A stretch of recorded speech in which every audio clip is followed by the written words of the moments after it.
Hello guys, this is Saran Dismit. Welcome to 279th video. இந்த வீடியோவில் நம்ம என்ன பார்க்க போறோம்னா திருக்குறள் இருக்கிற அதிகாரம் நம்பர் 28 கூட வெல்கம் இருக்கிற குறள் நம்பர் 9 பார்க்க போகிறோம். குறள் கனை கொடிது யாழ்கோடு செவிது ஆங்கன்ன வினைப்படுபாலால் கொளல். இதோட பொருள் என்னென்னா அம்பு என்னதான் நேராக இருந்தாலும் அது வந்து பிறருக்கு வந்து துன்பம் தரும், ஓகேவா. ஆனால்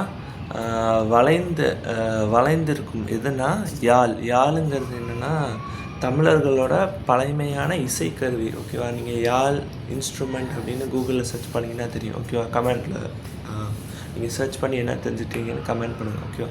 ஸோ அந்த யாழுங்கிற இசைக்கருவி இது வந்து வளைந்திருக்கும், ஓகேவா.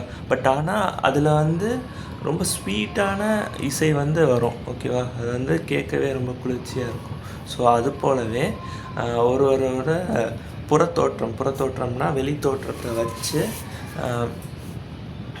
அவங்கள வந்து ஜட்ஜ் பண்ணக்கூடாது, மதிப்பிடக்கூடாது, ஓகேவா. அவங்க செய்கிற செயல் வந்து எவ்வளோ தன்மையாக இருக்குது அப்படிங்கிறது பார்த்துட்டு அவங்க நல்லவங்களா அப்படிங்க நீங்கள் தெரிஞ்சுக்கணும். அதை வச்சு தான் ஜட்ஜ் பண்ணணும். ஸோ அவங்க செய்கிற செயல் வச்சே நம்ம கண்டுபிடிச்சிடலாம். அது எகெயின் ஒரே ஒன்று ரெண்டு செயல் வச்சு கண்டுபிடிக்க முடியாது. ப்ரொலாங்டாக அவங்க கூட வாழும்போது அவங்க பண்ணுற செயல்களை வச்சு கண்டிப்பாக அவங்க நல்லவங்களா கெட்டவங்களான்னு கண்டுபிடிச்சிடலாம். ஸோ எப்பயுமே வந்து வெளித்தோற்றத்தை வச்சு ஜட்ஜ் பண்ணக்கூடாது அப்படின்னு திருவள்ளுவர் சொல்கிறார். நன்றி.